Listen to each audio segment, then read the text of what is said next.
오늘 하나님께서 우리에게 주시는 말씀은 에베소서 5장 8절에서 14절까지 말씀입니다. 에베소서 5장 8절에서 14절까지 말씀입니다. 제가 봉독해 드리도록 하겠습니다. 너희가 전에는 어둠이더니 이제는 주 안에서 빛이라. 빛의 자녀들처럼 행하라. 빛의 열매는 모든 착함과 의로움과 진실함에 있느니라.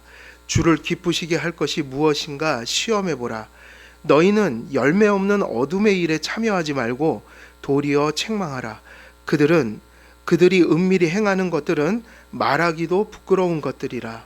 그러나 책망을 받는 모든 것은 빛으로 말미암아 드러나나니 드러나는 것마다 빛이니라.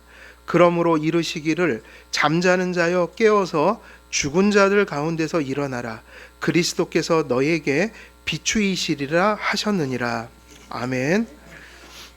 오늘 9절 말씀 또 지난주에 이어서 계속 이어가도록 하겠습니다. 우리가 지난 시간에 9절 말씀 볼까요? 9절 말씀은 빛의 열매는 모든 착함과 의로움과 진실함에 있느니라 그랬는데, 이렇게 기록되어 있는데, 우리가 지난 시간에 빛의 열매가 무엇인지 말씀을 좀 드렸죠. 빛의 열매에 대해서. 근데 빛의 열매가 몇 가지로 지금 사도 바울이 예를 들었습니까? 근데 되게 중요한 덕목이겠죠. 중요하니까 빛의 열매로 살아가는 게 수만 가지 덕이 있다면 많은 게 있지만, 여기에서 세 가지를 이렇게 영원히 남을 성경에다 기록해 놓으신 거는 이 덕목들이 매우 중요한 덕목들이면서 또 어떤 원리적인 단지 조항으로서 끝나는 게 아니라 기독교인의 기본적인 삶의 태도나 방식의 어떤 원리적인 의미를 전달하고 있기 때문에 이게 중요하다. 그래서 저희가 지난번에 이제 어디까지 얘기를 했냐면 세 가지 구체적인 얘기를 했지만, 결국은 이 세 가지를 조항적으로만 이해하면 안 되고, 이런 덕목들이 가지고 있는 그 맥락이 있잖아요. 흐름. 이런 큰 정신을 발견해야 된다. 그럼 결국은 빛의 열매로 산다는 것은 무슨 말로 요약이 될 수 있다고 얘기한 거예요. 그냥 조항으로만 생각하면 되게 어려워져요. 요런 거 하고 요런 거 안 하고 하면. 근데 이걸 가지고 다 얘기가 안 된단 말이에요. 어차피 왜 그렇게 어려운 거예요? 뭐를 하고 안 하고 가지고 따질 수 없는 게. 우리는 어차피 누구나 다 그걸 못 지키고 산단 말이에요. 불완전하단 말이에요. 근데 불완전함으로 끝나버리면 우리는 구원을 다 못 받는 거예요. 그런데 오히려 반대로 생각해야 되죠. 생명이 들어왔으니까 생명을 가진 자의 방식으로 살아가는데 그가 부족하니, 그 부족하지만 회개하고 이곳에 생명이 있으니 성도들에게 부족하지만 나타나는 삶의 맥락, 방식, 태도, 그 삶의 흐름이 뭐냐 이러면 그거를 먼저 붙들어야 부족하지만 내게는 그게 있다 이 되잖아요. 그럼 그게 뭔가? 그러면 여기서 얘기하기를 착함과 의로움과 진실함이라고 얘기했는데, 결국 이것도 조항이잖아요. 그죠? 부분들, 구체적인 예를 든 거예요. 그러면 세상 사람들도 다 착한 사람도 있단 말이에요. 생명이 있어서 착한 게 아니라 하나님께서 억제하시는 손길 때문에 세상적이고 보편가치적인 덕이 나타난다. 그래서 세상에 있는 가치하고 복음의 가치를 분명히 구별해야 되는 거예요. 그래서 교회에서는 예수로 하나 되고 예수님이 주시는 그 구원적인 구속적인 생명이 여기서 논해져야지, 교회가 무슨 세상적인 도덕, 윤리, 철학, 인문 이런 거 가지고 얘기하는 곳이 아니다. 오히려 우리는 복음의 가치로 그거를 비춰야죠. 이해가 되시죠? 그러니까 세상적으로 착한 거, 의로운 거, 진실한 거 하고 예수님이 주신 믿음으로 받은 그 거듭난 생명의 본성 속에서 나온 착함과 의로움과 진실함은 너무너무 다른 거예요. 그래서 믿는 자나 안 믿는 자나 더불어 살아가는 저 세상 속에 착함, 의로움, 진실함이 있죠. 그러나 생명을 가진 자들에게서 나오는 것과는 다른 거란 말이에요. 그래서 불신자들도 지나가는 분들, 인정이 많은 분들은 여름에 땀 뻘뻘 흘리고 모르는 사람인데도 물 한 잔 드시고 가시죠. 그래서 정성껏 이렇게 한 잔 주시는데 예수님이 종말의 심판 때 네가 나에게 물 한 잔 주었다, 이 얘기는 전혀 다른 얘기예요. 그거는 믿음 때문에 행한 물 한 잔이에요. 믿음 때문에 예수님 생각하면서 주님이 주신 거듭난 생명으로, 아이고 예수님이 사랑하라고 하셨지, 그러니까 그게 믿는 자면 우리 교회의 몸된 지체인데 저 목마르겠다, 사랑하니까 물 한 그릇 대접하고. 불신자이게 하더라도 그냥 자기 의나 그런 게 아니라 예수님이 이웃을 사랑하라고 하셨으니 저기 어떤 분이 참 목마르겠네, 물 한 잔 드세요, 불신자한테 주더라도 이거는 믿음의 행위지 그냥 보편적인 행동이 아닌 거예요. 그래서 그 마태복음 말미에 나오는 양과 염소를 이미 갈라놓고 얘기를 하셨다고요. 물 한 잔 떠준 게 양의 자리에 있었어요, 염소 자리에 있었어요? 양의 자리에 있었죠. 그거는 행위를 얘기한 게 아니라 내가 네 믿음이 일으킨 결과를 보고서 뭐를 봤다는 얘기야? 네 믿음을 봤다, 내가. 그런데 염소 자리에 있던 사람들이 그거보다 더한 것도 했겠죠? 그렇지 않겠어요? 유니세프에다가 힘들지만 5만 원씩 기증도 했을 테고 그분들도. 근데 그분들에게 물 한 잔 떠준 거는 칭찬하시면서 염소들 있는 사람들에게 야 네가 5만 원 기부하지 않았냐, 힘든데도 한 달에 한 번씩, 그런 얘기 하셨냔 말이에요. 그거 갖고 천국 못 갑니다. 예수님을 믿어야 되는 거고, 물 한 잔 떠둔 거는 믿음 때문에 나온 결과를 보시고 야 내가 네 믿음을 보았다, 이 얘기 하신 거거든요. 그래서 성도들이요, 작은 일 큰 일이 없어요.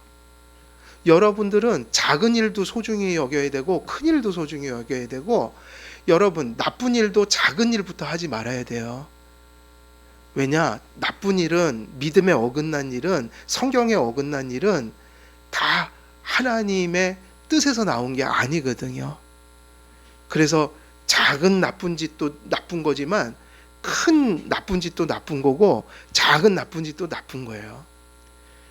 그러나 작은 좋은 일, 큰 좋은 일이 없어요. 다 중요한 건 하나님이 보실 때 무엇으로 행한 걸 원하시는 거예요? 그게 물 한 그릇이든. 또 다른 얘기도 하시잖아요. 내가 목마를 때 네가 물을 줬고, 내가 감옥에 갇혔을 때 네가 찾아왔다.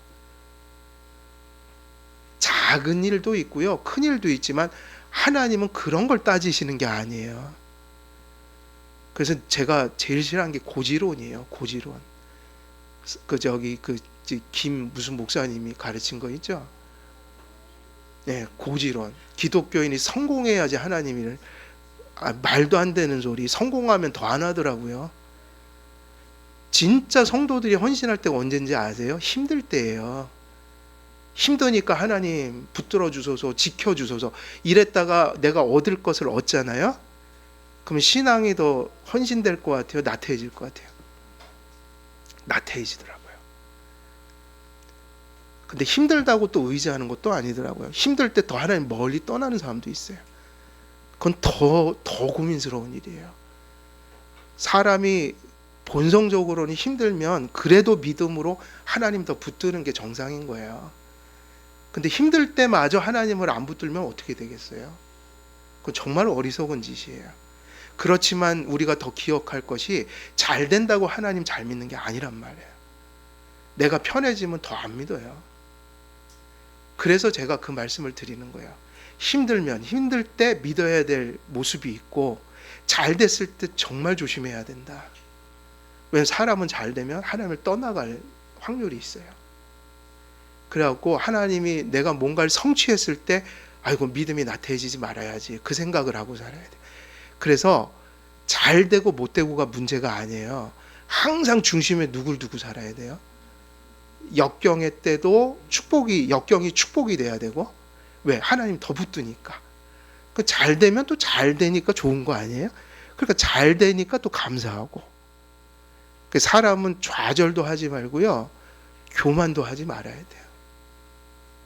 근데 중요한 게 뭐냐면 믿음으로 행하는 게 정말 중요해요. 그래서 지금 그 얘기를 하고 있다고요. 결국은 이 세 가지, 착함과 의로움과 진실함은 이 본문 안에서는 거듭난 맥락에서 나오는 얘기 아니겠어요? 그럴 때 그걸 총체적으로 얘기하면 뭡니까? 이렇게 물은 거잖아요. 그럼 그게 뭘까요? 그러니까 조항 가지고 다 얘기를 안 해도 돼요. 사람마다 또 이건 잘하지만 이건 덜 잘해요. 그죠? 우리가 다 똑같은 믿음을 가졌는데 어떤 분은 이런 부분에서는 되게 잘하는 부분이 있죠. 근데 또 못하는 부분이 있어요, 없어요? 있어요. 또 이건 또 못하는데 또 저건 잘하시고, 성도님 다 똑같지 않습니다. 항상 사람에게는 취약점이 있어요. 그럼 그거를 조심하시면 되는 거예요. 이해가 되시죠? 제가 진짜 못하는 거를 관심을 가지고 자꾸 고치려고 하면서 잘하는 건 계속 잘하면 됩니다. 왜 그렇게 얘기를 해야 되냐면 사람이 완전할 수가 없으니까. 그러니까 조항 가지고 얘기하는 게 아니라 이 세 가지를 얘기할 때 그게 어떤 큰 맥락과 총체적인 방향을 가지고 얘기하니까 이런 태도로 살아가는 거. 그럼 그게 뭐일까요? 라고 하면 세 가지 구체적인 걸 얘기하기 전에 항상 이걸 먼저 정리해야 돼요. 이것저것 얘기하기 전에 이거 다 합치면 무슨 뜻인가? 그럼 그게 뭔 뜻이죠? 이게 뭔 뜻이에요? 세 가지가 뭘 의미한다고 그랬어요? 총체적이고 궁극적으로는 결국 이거예요. 잘하는 것도 있고 좀 못하는 것도 있고 우리는 완전하진 않지만 그러나 나를 지배하고 있는 것이 뭐여야 된다는 거예요? 이거여야 된다. 지배력이 죄에 있냐 성령께 있냐. 근데 예수님 믿는 사람은 누가 지배를 하고 계신 거예요? 죄의 지배를 받아야 돼요? 성령의 지배를 받아요? 아무리 연약해도 그는 성령의 지배를 받고 있지 죄의 지배를 받으면 불신자인 거야.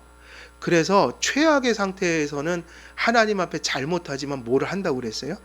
생명이 있으니까 회개를 한다고요. 그 다윗 같은 사람도 저 밑바닥까지 떨어졌다. 생명이 있으니까. 이 사람은 죄의 지배를 받는 사람이 아니라 성령의 지배를 받으니까. 그래서 그런 기도가 터져 나오죠. 내게서 누구를 떠나지 않게 해주옵소서. 성령을 떠나지 않게. 이 사람의 관심사가 뭐라는 걸 알 수 있어요. 이 기도 속에서. 그죠? 마지막 때 자식을 잃지 않게 해주세요. 돈을 잃지 않게 해주세요. 무슨 내 명예를 잃지 않게, 이거를 붙들고 불부짖은 게 아니라 그 사람이 정욕 때문에 그렇게 망가져 있었지만 결국 성령님이 조금 툭 쳐서 깨우니까, 생명이 깨어나니까 하나님 자식 지켜주세요, 돈을 지켜주세요, 명예를 지켜주세요, 이게 아니라 뭐가 터져 나왔어요? 지금 정욕 때문에, 여자 때문에 이렇게 된 거잖아요. 그리고 살인을 저질렀잖아요. 근데 깨닫고 잠에서 탁 깨니까 뭐라고 부르짖었냐면 성령을 내게서 떠나지 말게 하옵소서. 성령을 부르짖었다고요. 바로 이게 무슨 증거인 거예요? 이 사람을 지배하고 있는 게 죄가 아니었고 뭐였다는 거예요? 성령이시구나. 성령을 받은 사람들만이 그런 고민을 하고 살아요. 주님이 나를 버리는 거는 그건 지옥을 가는 의미고, 성령이 떠난다는 건 내가 끝장나는 것이라고 생각하는 거예요. 그래서 우리가 한번 내주하신 성령이 떠나가지 않는다는 교리를 가지고 있잖아요. 그 성도님들 얼마나 감사해야 합니까? 죄를 질 때는 그 기도가 나올 수밖에 없어요. 자꾸 죄를 지면 구원의 확신이 깨집니다. 왜냐? 자꾸 옛사람의 생활 방식으로 사니까 나 역시도 자꾸 헷갈린 거예요. 내가 지금 옛사람이 돼버렸나? 버림을 당했나? 그러면 이제 자기가 자꾸 구원의 확신 가지고 고민을 한다고요. 근데 아니죠. 그래서 회개를 해요. 사실은 그 두려움 때문에. 그럼 다시 제정신이 돌아와서 아이고, 성령님은 여전히 나와 함께 하시구나. 근데 그 확신을 어디서 얻냐면 회개하는 내 모습을 보고, 바뀌어지는 내 모습을 보고 안도의 한숨을 쉬는 거예요. 성령님이 여전히 함께 하시네. 그래서 이런 것들이 같이 있어야지 그냥 자기 확신이 있죠. 구원의 확신. 근데 확신 자체가 우리를 구원하는 게 아니에요. 성경적인 바른 확신을 확신해야지 완전히 믿음도 없고 뭐 저기 생활도 엄청나게 막 이제 엉망진창인데 그냥 자기 확신. 무슨 짓거리를 해도 괜찮을 거라는 구원파적인 확신, 이거는 좀 위험한 거예요. 사람은 죄를 지면 좀 고민을 해야 돼요. 근데 고민하다가 왜 돌아오냐면 돌아올 수밖에 없으니까. 회개를 할 수밖에 없거든요. 그리고 다시 회개하고 돌아오면 또 알게 되죠. 그게 내가 잘해서 돌아온 게 아니라 성령님이 나를 붙들어 주셔서 또 내가 죄를 벗어났구나. 그 감사하게 된다고요. 그럼 확신이 더해진다고요. 그러니까 결국은 중요한 것이 무엇이냐면 총체적으로 궁극적으로 누구 중심적인 생활을 하는 것이 무슨 이런 조항들을 얘기하는 의미인 거예요. 하나님 중심적. 그래서 그 반대를 앞에서도 똑같이 얘기했어요. 뭐 언어 생활에, 성 생활에 있어서의 문란함, 이 죄를 막 기록해 놨는데 거기다 끝에다 무슨 얘기를 해놨어요? 탐욕이 다른 죄의 그 총체예요. 그 탐욕이 뭐라고 그랬죠? 탐욕이 뭐죠? 자기애. 근데 좋은 자기애가 있어요. 예수님의 은혜로 나를 소중히 여기는 거. 그러니까 이런 거, 세상 쾌락, 죄악으로 나를 기쁘게 하는 게 아니라 하나님 말씀 믿고 어렵지만 주님 앞에 십자가를 지고 자기를 부인하면서 하나님 뜻을 쫓아갈 때 괴로움이 있죠. 그렇지만 자기한테 그렇게 얘기하죠. 깨어있는 사람은 이게 힘들지만 이게 정말 너의 행복을 위한 길이야. 너에게 이게 정말 진정한 너의 생명인 거야. 그러니까 이것을 하나님께 감사해야 해. 그거를 스스로에게 얘기하는 거죠. 그게 자기를 진정 위하는 모습이에요. 술을 퍼먹고 무슨 세상의 것에 빠져서 살아가는 게 즐겁잖아요. 도박을 하고 뭐를 하고 못된 짓거리들을 하고. 근데 그게 즐겁죠. 그거를 그렇게 하는 이유가 어디 있어요? 그런 거 꼭 쫓아가는 이유가 어디 있죠? 왜 세상에는 지금도 그 도적질이 끝나질 않고 수많은 범죄들이 그렇게 일어나요? 자기가 뭘 얻을 수 있고, 그리고 그런 죄악일수록 뭐가 되게 많이 충족이 돼요? 쾌락이요. 그러니까 죄치고 달콤하지 않은 게 있어요, 없어요? 그러니까 그렇게 못하게 해도 한다고요. 근데 크리스찬은 그렇게 자기를 사랑하지 않아요. 자기를 진짜 사랑하기 때문에 즐거운 걸 쫓아다니는 게 아니라, 쾌락적인 걸 쫓아다니는 게 아니라 진정 하나님과 나와 이웃에게 유익한 걸 쫓아다녀요. 그러면서 이렇게 얘기하죠. 과정은 힘들어도 아니야, 그게 진정한 기쁨인 거야. 진정한 것은, 나를 진정 위하는 길은 그런 걸 쫓아다니는 게 아니라 하나님께 순종하는 게 나를 위한 길이야. 그렇지 않나요? 여러분도 지금까지 신앙생활하는 게 쉽지 않은데 왜 신앙생활 계속 하고 계신 거예요? 그게 나를 위한 길이라고 생각하니까 그 길을 가는 거라고요. 잘못된 게 아니기 때문에. 결국은 탐욕의 반대가 뭐냐? 그것이 하나님 중심적인 삶이다. 왜냐? 탐욕은 자기 중심적인 삶이니까. 나를 위할 때 부패한 방식으로 나를 위하는 게 아니라 어떤 방식으로 나를 위하는 거예요? 하나님이 보시는 관점에서 진짜 나를 위한 것을 추구하는 거. 그게 건강한 무슨 사랑이에요? 자기 사랑. 그래서 자기애가 잘못된 거 아닙니다. 성경에서 나를 사랑하는 것처럼 누굴 사랑하라고 그랬어요. 자기 사랑할 줄 모르면 남도 못 사랑해요. 그리고 자기 사랑이 잘못됐을 때 이제 그때부터 자식 사랑도 삐뚤어집니다. 자기애가 잘못되어 있잖아요. 그러니까 나를 사랑한다고 그럴 때 나를 잘못 사랑하는 게 있고 바로 사랑하는 게 있을 거 아니에요? 근데 나는 잘못 사랑하는 삶만 살아온 거예요. 그럼 자식을 사랑할 때도 어떻게 사랑하겠어요? 정말 자식을 위해서 사랑하는 걸 해야 되는데 자식을 해치는 것을 사랑으로 알고 살아간단 말이에요. 뭐냐면 내가 날 사랑하는 걸 훈련해야 돼요. 바르게 사랑해야 돼요. 그럼 누구도 바르게 사랑할까요? 이웃도 바르게 사랑하고 누구도요? 가장 사랑하는 자녀들도. 그래서 사람들이 사랑을 안 해서 나오는 문제는 아니에요. 사랑을 하는데 자기 멋대로 사랑하는 거야. 자기 좋은 대로, 자기 중심적으로.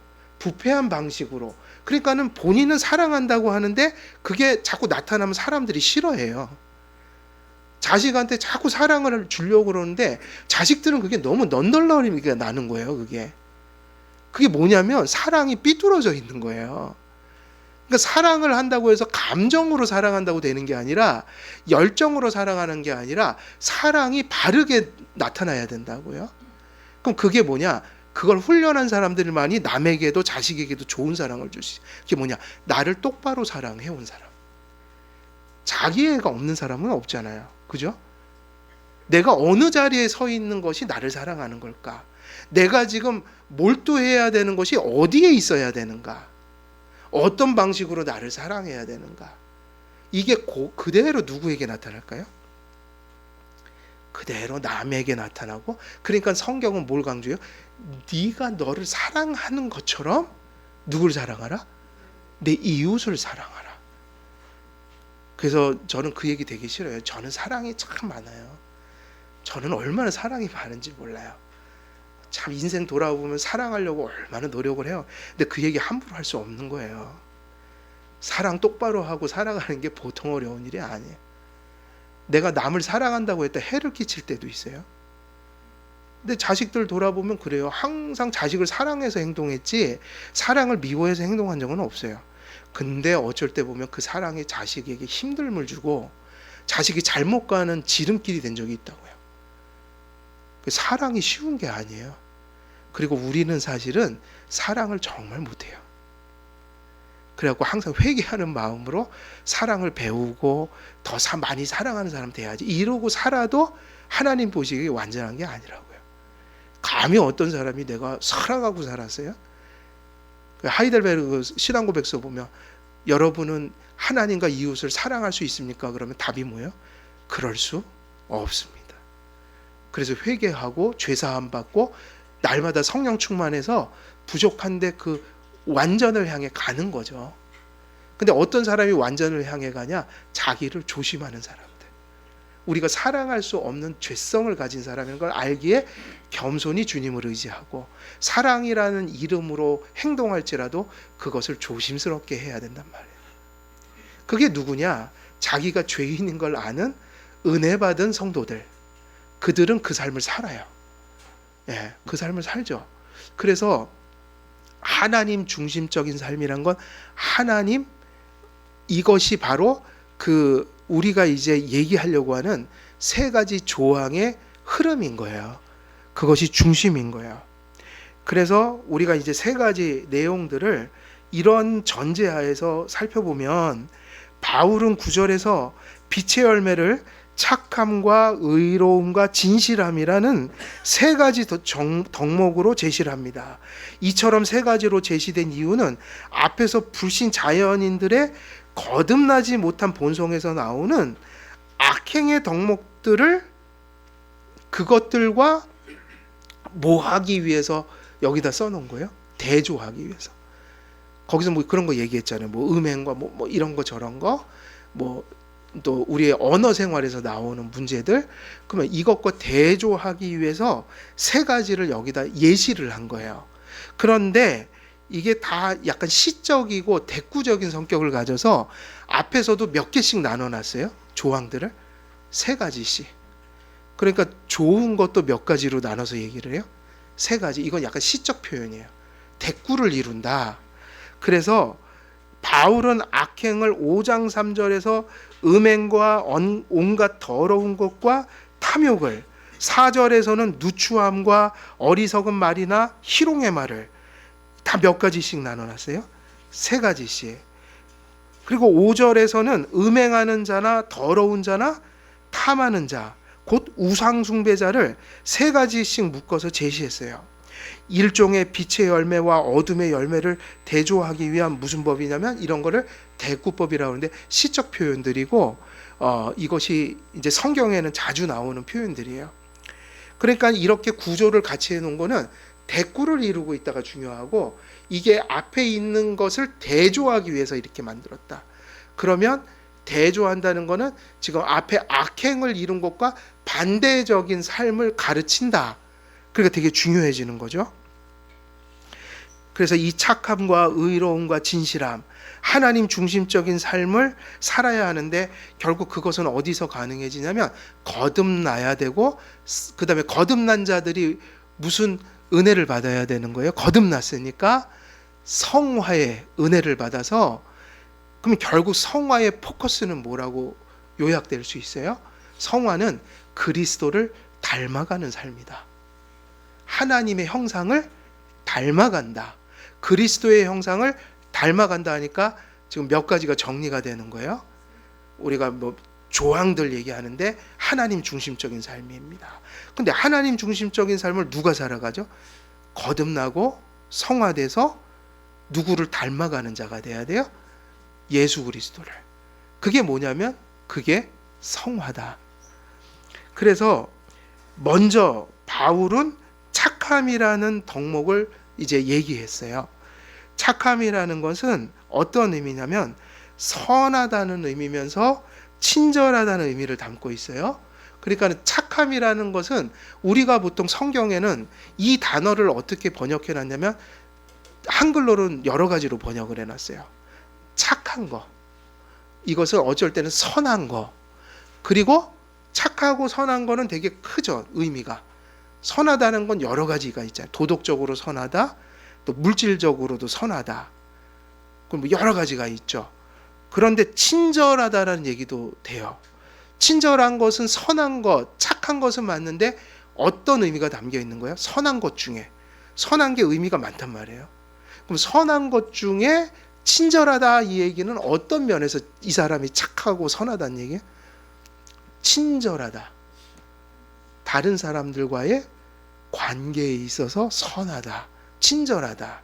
남을 대할 때 친절하다. 이건 선하다는 의미예요. 근데 관계에 있어서 선한 게 나타난다. 그러면 이 표현은 지금 바울이 여기서 얘기할 때는 어디에 포커스를 맞추고 많이 얘기하고 있냐면 관계성에 초점을 많이 두고 하는 얘기예요. 선한 게 많은데, 뭐 예를 들면 지금 여기 물이 있는데 물이 선해요, 안 선해요? 그래서 하나님이 물 만드시고서 보기 좋았더라 그러시잖아요. 바다, 강, 그것도 선한 거예요. 같은 단어예요. 토부, 히브리어로. 근데 사람이 도덕적으로 하나님 잘 믿고 착한 것도 뭐예요? 하나님의 히브리어대로 하면 토부. 그죠? 참 좋다, 선하다. 근데 이 말은 너무 넓은 의미란 말이에요. 근데 본문 안에서는 어떤 의미의 포커스가 맞춰져 있다고요?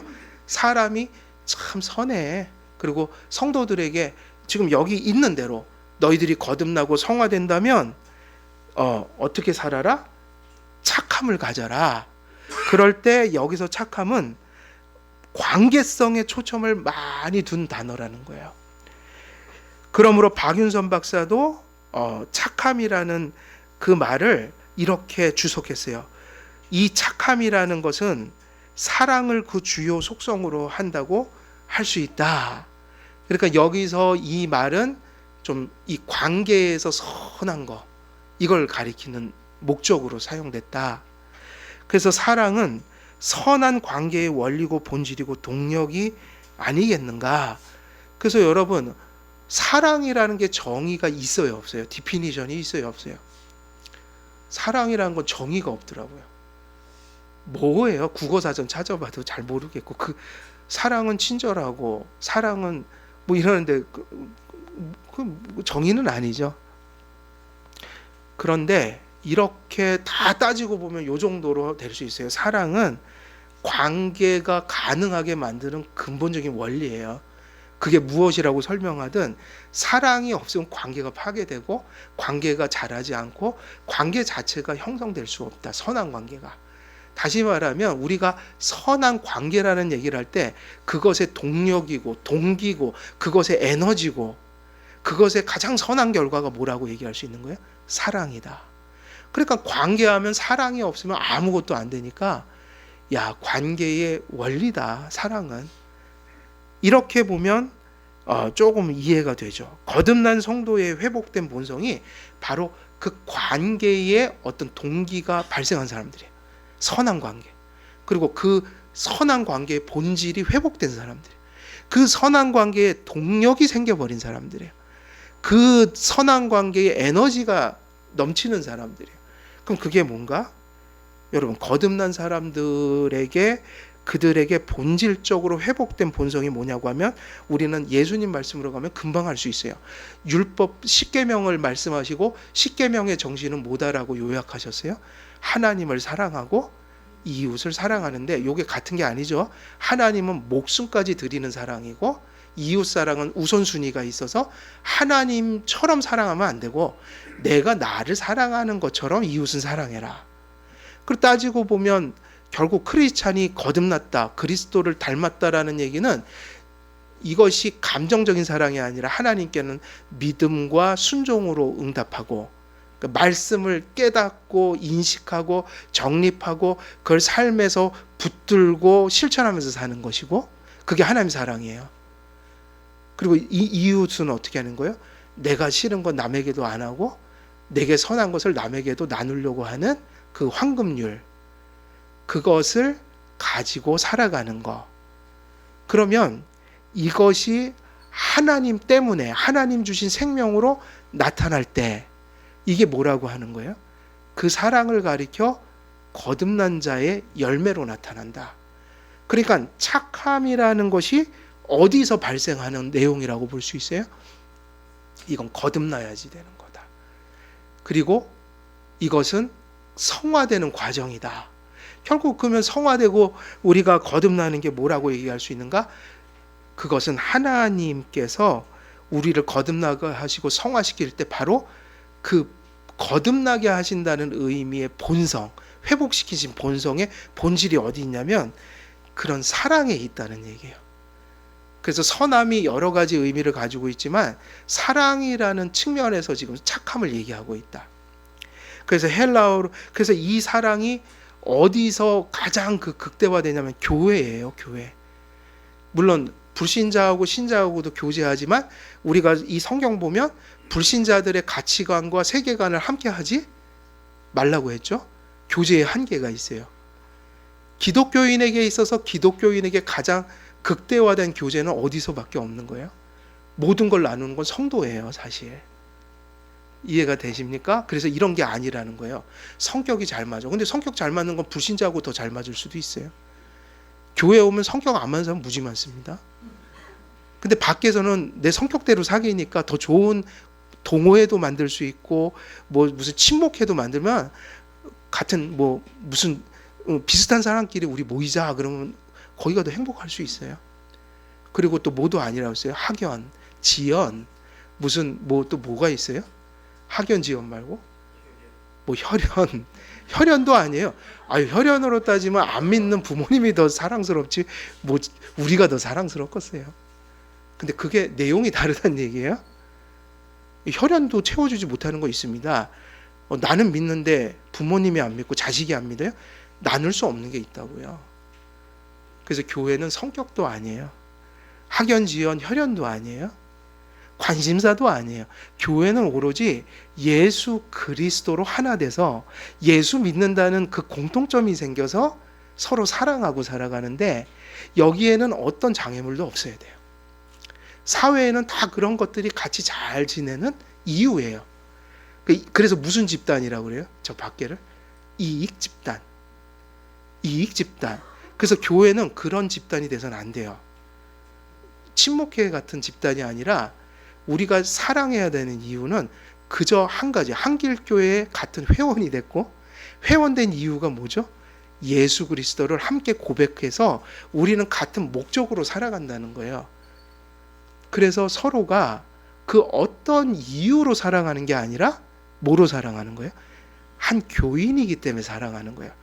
그래서 그리스도 안에서 사랑한다는 말을 써요. 다른 어떤 이유가 있어서는 안 된다. 그래서 우리는 모두가 서로 사랑해야 될 의무를 져버린 거예요. 그래서 우리는 예수 믿는 이유로 사랑해야 돼요. 근데 그게 가능한 곳이 어디밖에 없어요? 교회. 얼마나 감사해요. 그래서 저는 교회가 정치화되면 안 된다고 믿는 거예요. 요즘에 또 시끄러워요. 시끌벅거려요. 동성애 문제 때문에 저는 저는 세미나도 했잖아요. 안 된다고. 근데 어찌됐든 제가 결론만 얘기하면 절대로 정치는 우리가 서로가 이렇게 같이 하나 되는 데 있어서 그것 때문에 더 친하거나 그것 때문에 멀어지거나 그것 때문에 서로 상처를 입히는 일이 있어서는 안 된다. 정치는 우리에겐 중립적인 곳이어야 돼요. 왜냐? 여기는 정치적 가치로 모인 곳이 아니라 무슨 가치로 모인 곳이에요? 신앙적 가치, 다시 예수 그리스도의 가치. 목사부터 실천을 열심히 하려고 노력은 하고 있는데 어쩔 땐 저도 튀어나올 때가 있죠. 나도 모르게. 그럴 땐 나도 내 마음 몰라요 그러는데 그러면 안 돼요. 목사는 철저히 중립이고 정치는 시민으로서는 여러분들이 알아서 하세요. 밖에서 어디 찍고 싶으면 찍는 거 뭐 합법적인 건데 왜 안 돼요? 다만 교회에선 정치 얘기하지 말란 얘기예요. 이해되십니까? 교회 안에선 예수 그리스도의 가치 외에는 우리가 함께 하는 다른 이유가 없어요. 정치는 어디 가서 잘하셔야 돼요? 여러분 잘하셔야 돼요. 표 하나라도 똑바로 찍으세요. 의식을 가지고. 그게 기독교에도 영향 미치니까요. 그런데 그거 할 때 성도로서 하지 말고 거듭난 시민으로서 하세요. 기독교 정신을 가진 그러나 뭐로? 시민. 여러분이 시민이잖아요. 시민. 대한민국. 그래서 의식을 가지고 정의롭게 똑바르게 한 표 한 표 행사하십시오. 근데 그건 여러분 마음대로 하는 거예요. 교회에서는 예수님 얘기만 하자는 거예요. 그게 맞아요. 예, 중립을 지켜야 돼요.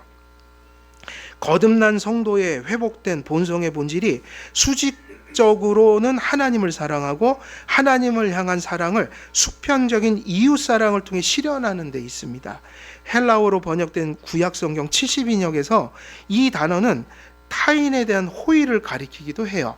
그러니까 지금 쭉 주석과 성경 번역과 원어적인 맥락 속에서 보면은 여기서 착함은 사랑하는 것을 의미한다.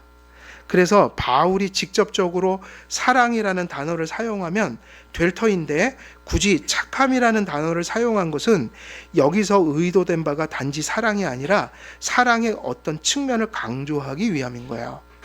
왜냐하면 사랑이라는 말이 헬라어에는 되게 많아요. 그래서 필레오라는 것도 사랑이고 아가페도 사랑이고 사랑이라는 말이 여러 가지가 있습니다. 그 다음에 뭐 그런 것도 들어보셨죠? 플라토닉한 사랑이다 뭐 그런 얘기. 그 옛날에 누가 플라스틱 사랑이다 그랬는데 예. 자꾸 저는 옛날 사람인가 봐요. 대추나무 사랑 걸렸는데 거기서 기억이 지금도 나요. 예. 최주봉이 그랬던 것 같아요. 플라토닉한 사랑을 나누시다 그랬는데. 예. 근데 사랑은 단어가 많아요. 근데 여기서는 이 단어를 사용했어요. 착함.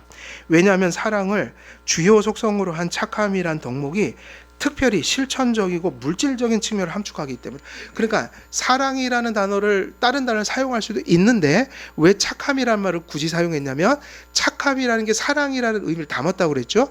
근데 어떤 특징을 가지고 있기 때문이에요. 그러면 어떤 사랑을 얘기하려고 이 단어를 사용했을까요? 사랑이라는 말도 참 여러 가지로 쓰이죠. 우리는 이런 사랑은 별로 안 좋은 것 같아요. 사랑은 전인격적인 사랑이 돼야 돼요. 근데 한국 사람들은 보통 사랑을 어디서만 확인하려고 할까요? 감정, 이모셔널한. 근데 그건 정말 가장 미천한 단계예요. 그거는 사랑에서 나타나는 그냥 이런 거 있죠. 잠깐의 불꽃 튀기는 거 혹은 열기예요. 그래서 진짜 사랑은 감정대로 얘기하면 사랑이 있지만 그거는 맨날 그 롤러코스터를 타요. 기분 따라 움직여요. 내 상태 따라 움직여요. 환경 따라 움직여요. 근데 원래 사랑은 그게 아니에요. 그래서 정서적인 사랑은 가장 미천한, 가장 그 맨 끝에서 얘기해야 될 거고, 그냥 사랑이 있으니까 좀 감정도 표현하고 살자. 그 정도지. 그러고 보면 제가 뭐 맨날 그 얘기하대요. 뭐 경상도 남편들은 묵뚝뚝하대요. 근데 진짜 보니까 묵뚝뚝하더라고요. 제가 보니까 사랑이란 얘기도 하기 싫어하고. 근데 아니에요. 엄청 사랑하고 살더라고요. 표현을 안 하지. 아니 사랑 안 하는 게 어디 있어요. 사랑하지. 그러니까 가족으로 살아가는 거지. 그렇지 않아요. 그 얘기는 뭔 얘기냐면 좀 이왕이면 좀 감정적으로 좀 표현 좀 하시고 사시죠. 이 얘기 아니에요? 근데 더 사랑 많이 하고 살 수도 있어요. 표현 안 하는 사람이. 의지적으로 사랑하는 게 더 중요해요. 의지적으로. 그리고 그 사랑이 합당하다는 인식을 가지고 사랑하는 게 더 중요하다. 그럼 그 사람은 사랑을 떠나지 않아요. 근데 이런 사랑이 정말 안 좋아요. 감정적인 사랑만 있는 거. 그리고 또 무슨 사랑이 안 좋은지 아세요? 제가 살아보니까 립 서비스가 제일 안 좋은 거예요. 공허한 거야. 립 서비스는요, 예, 실체가 있는데 립 서비스 하면 정말 좋습니다. 아까 감정도 그랬다고 그랬죠? 근데 이것도 없고 이것도 없는데 립 서비스만 하면 정말 공허한 사람. 그 사람이 배신감을 느껴요. 저는 혈연 집단에서 그런 걸 좀 느낀 적이 많아요. 립 서비스가 참 편한 거다. 우리 저희 친족들이 좀 그러고 살거든요. 그래서 별로 의리가 없어요. 립 서비스는 기가 막히게 하죠. 아, 공허하다. 아, 저러지 말자 그랬는데, 그래서 두 가지가 아니라는 얘기예요. 사랑은 감정이 아니다. 립 서비스가 아니다. 이런 사랑을 추구하는 사람들의 특징은 이건 휘발성, 냄비근성. 다시 말하면 날아가 버려요.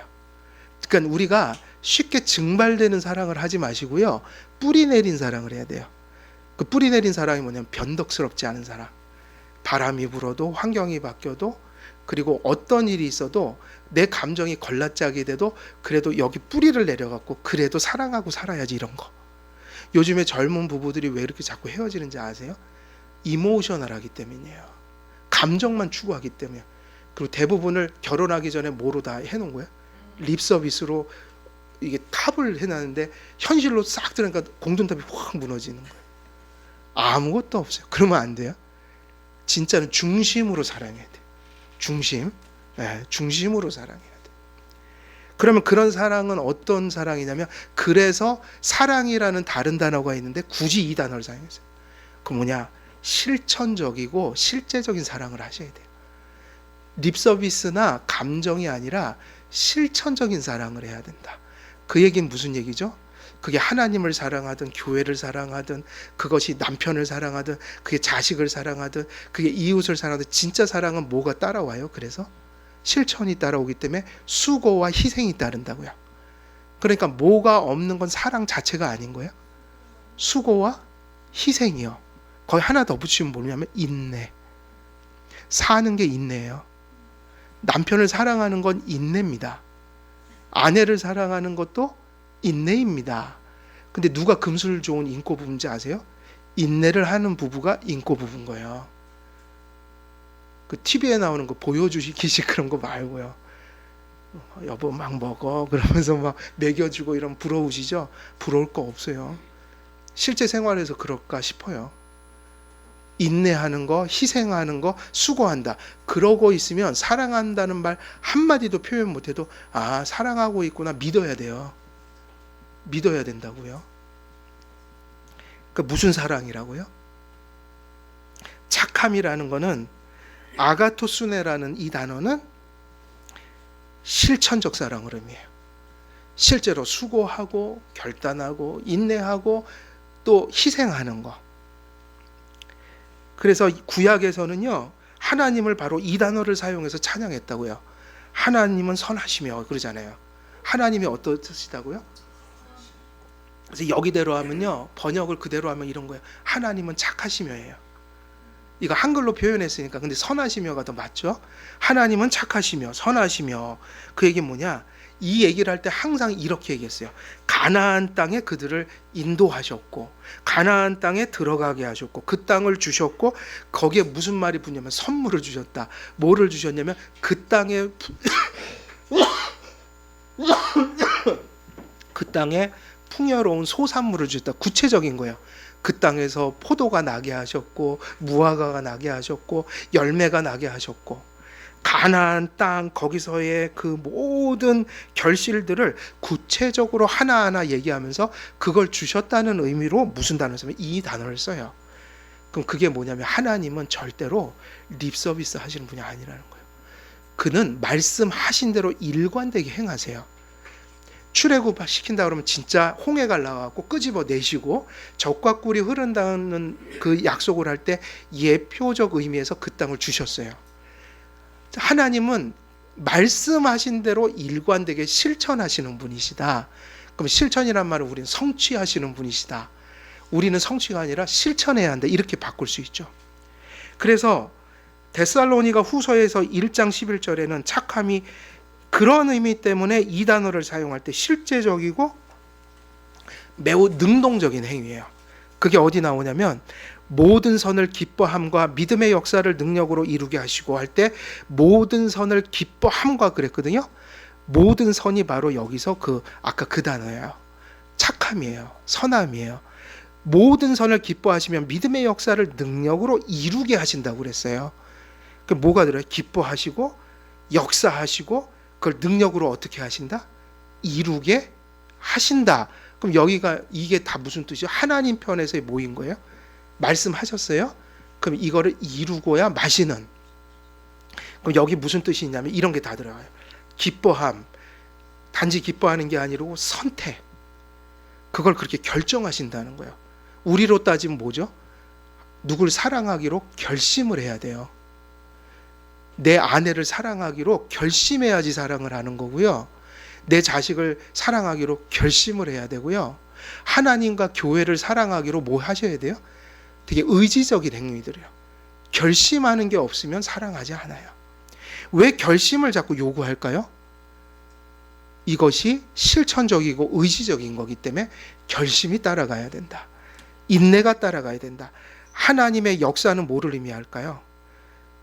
그러니까 기뻐함이라는 게 선택과 결심을 의미하고 역사가 뭐를 의미해요? 행위와 행동을 의미해요. 역사하시고. 그러니까 하나님이 우리를 사랑하실 때 뭐가 있냐면요. 영원전에 결심하시고 정하시고 그러니까 뜻을 두신다는 거예요. 감정이 아니라 뜻을 둔다는 얘기예요. 기뻐한다는 거. 그리고 역사하시고 근데 뭐로 역사하면 능력으로 역사하시고 역사한다는 건 뭐냐면 최종적으로 그거를 행동하신다는 얘기예요. 하나님의 사랑은 어떤 사랑이냐면 행동하는 사랑이에요. 실천하는 사랑이에요. 인내하는 사랑이에요. 그래서 그러므로 이 구절에서 모든 선, 곧 모든 착함은 선택하고 결심하는 것, 믿음으로 행동하는 것, 그리고 사랑이 구체적이고 실제적으로 실천되도록 하는 그 능력과 관련하여 선, 곧 착함을 다루고 있다는 거예요. 따라서 착함은 사랑의 동기로 실천적으로 어떤 행동을 나타내는 것을 의미합니다. 그러므로 사도 바울이 거듭난 성도들에게 착한 삶을 살라고 하는 건 사랑하는 삶을 살라고 하는 건데 그 사랑이 진짜 거듭난 심령에서 나온 사랑이어서 예수님을 바라보면서 어떤 사랑을 해야 돼요? 실제적인 사랑을 하고 실천적인 사랑을 해야 된다. 그래서 이와 같은 착함의 덕목은 에베소서 5장 3절 5절에서 불신자연인의 본질적인 본성으로서 뭐와 정면 대치되는 거냐면 탐욕이라는 거예요. 사랑은 자기중심이 아니라 하나님 그리고 이웃을 사랑하는 관계잖아요. 그런데 탐욕은 뭐예요? 지독한 자기 중심성인 거예요. 내 쾌락과 욕구와 필요와 어떤 이익을 위해서 서슴없이 하나님과 이웃에게 어떤 의무를 버릴 수 있는 삶의 자세인 거예요. 이런 거예요. 근데 오늘날 이것이 그냥 이웃들과만 이러고 살면 그래도 봐주겠는데 오늘날은 가족 간에도 이러고 사니까 너무 어려운 거예요. 이 지독한 자기중심성이 그래도 과거에는 가족하면 본능적으로 근데 그것마저도 깨져간다는 얘기예요. 왜냐? 지독한 개인주의가 흘러가니까 가족 간에도 그게 깨져버리는 거예요. 놀랍게도. 예. 그래도 그것도 다 옛말인 것 같아요. 고슴도치도 뭐 제 새끼는 이쁘다 그랬는데 세상에 보니까 그렇지 않은 부모들이 있어요. 많아요. 고슴도치 사랑만 못한 부모들이 있다고요. 있어요, 정말. 우리가 이걸 회복해야 된다는 거예요. 그래서 거듭나 거듭난 성도는 하나님께 받은 사랑으로 하늘을 향해 하나님을 섬기는 실천적 사랑을 나타내는 동시에 하나님을 향한 사랑을 땅에서 이웃들을 향한 실천적인 사랑을 통해 그 사랑을 구현해야 합니다. 그러므로 성도들은 타인에게 신앙적인 동기, 이게 중요합니다. 신앙적 동기여야 돼요. 도덕이 아닙니다. 신앙적인 동기와 동력으로 하나님과 이웃들에게 뭐를 베풀면서 살아야 돼요? 호의를. 그럼 그걸 뭐라고 해요? 빛된 삶이라고 한다. 빛된 삶. 이러한 삶은 하나님 없는 사람들의 특징인 자기중심성과 왜곡된 자기애에 대조되어 나타나고 있습니다. 거듭난 성도들은 하나님 중심적인 삶을 살아가므로 왜곡된 자기중심성이나 자기애를 벗어나 타인을 사랑할 수 있습니다. 거듭난 성도는 단지 입술이나 감정으로 사랑하지 않고 실천적이고 실제적인 의지적인 사랑에 힘써야 합니다. 이러한 사랑의 실천을 통해 성도들은 교회와 세상의 빛이 되고 또 그것을 비춥니다. 이제 결론이죠. 우리가 거듭나야 합니다. 항상 강조하는 거예요. 거듭난 성도들은 깨어 말씀의 수단, 말씀을 붙들고 예배 잘 드리고 또 그러한 수단들을 열심히 붙들어 가슴 속에 성화의 은혜가 충만하여질 수 있도록 하나님을 바라봐야 됩니다. 그럼 그 바라볼 때 거듭난 생명, 그리스도를 닮아가는 생명에서 나오는 결실 첫 번째가 뭐냐면 3개 중에 하나 얘기했습니다. 그것이 착함입니다. 그 착함은 그 주님이 주시는 생명에서 나오는 그 본성으로 하나님과 이웃을 사랑하는 것. 근데 어떤 사랑이어야 되냐면 그것이 실천적인 사랑이어야 한다. 결국 그것이 이제 그리스도인의 삶의 방식이다. 여기까지 말씀을 드렸습니다. 그래서 이 사랑으로 그리스도를 모셨다는 이유로 우리 한길교회 모든 성도님들이 함께 사랑하시면서 하나님 잘 섬기시고 또 불쌍한 영혼들을 또 복음 전하면서 또 섬기시는 우리 모든 한길교회 성도님 되시기를 우리 주 예수 그리스도의 이름으로 간절히 축원드립니다. 살아계신 하나님 아버지, 오늘도 착함에 대하여 하나님의 말씀을 또 강설하였습니다. 이 선포한 말씀의 의미대로 우리의 심령 속에 그 사랑을 주시고 오늘도 부족하지만 회개하며 또 주님이 주신 그 능력으로 하나님과 또 우리 교우들과 또 저 세계의 불쌍한 불신 이웃들을 저희들이 전도하며 또 잘 섬기며 사랑할 수 있도록 하나님 함께해 주옵소서. 감사드려오며 우리 주 예수 그리스도의 이름으로 기도드리옵나이다. 아멘.